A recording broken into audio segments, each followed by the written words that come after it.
कब्रिस्तान नंबर 47। अजीर एक पत्रकार था। उसे एक गांव के कब्रिस्तान के बारे में खबर मिली कि वहां रात के समय अजीब आवाजें आती हैं, कब्रें अपने आप खुलती और बंद होती हैं और लोग गायब हो जाते हैं। उसने तय किया कि वो खुद जाकर इसकी तह तक पहुंचेगा।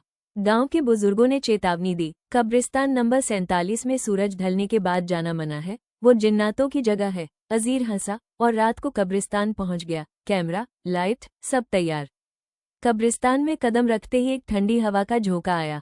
चारों तरफ सन्नाटा, लेकिन कहीं दूर से कोई अजान के अंदाज में उल्टा कुछ पढ़ रहा था, जैसे कुरान की तिलावत उल्टी हो रही हो। एक पुरानी कब्र के पास जाकर उसने आवाज रिकॉर्ड करना शुरू किया।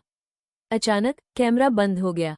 मोबाइल स्क्रीन पर एक मैसेज आया, वापस जा, अब भी वक्त है। अजीर ने परवाह नहीं की और एक पुरानी कब्र पर हाथ रखा। जमीन हिलने लगी।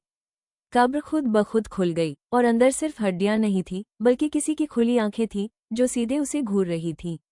पास ही के पेड़ों से साए निकलने लगे, जिनकी टांगें नहीं थीं, बस लंबे डरावने साए, और वे सभी अजीर की ओर बढ़ने लगे।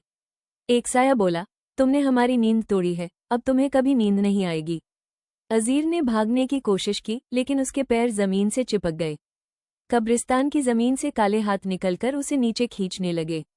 अचानक सब कुछ शांत हो गया। अजीर ने खुद को एक खाली कब्र में पाया। ऊपर से एक जिन झांक रहा था, जो इंसान जैसा नहीं था, लेकिन इंसानी चेहरा पहने हुए था, शायद किसी पिछले पत्रकार का। अजीर की चीख सुनने वाला कोई नहीं था।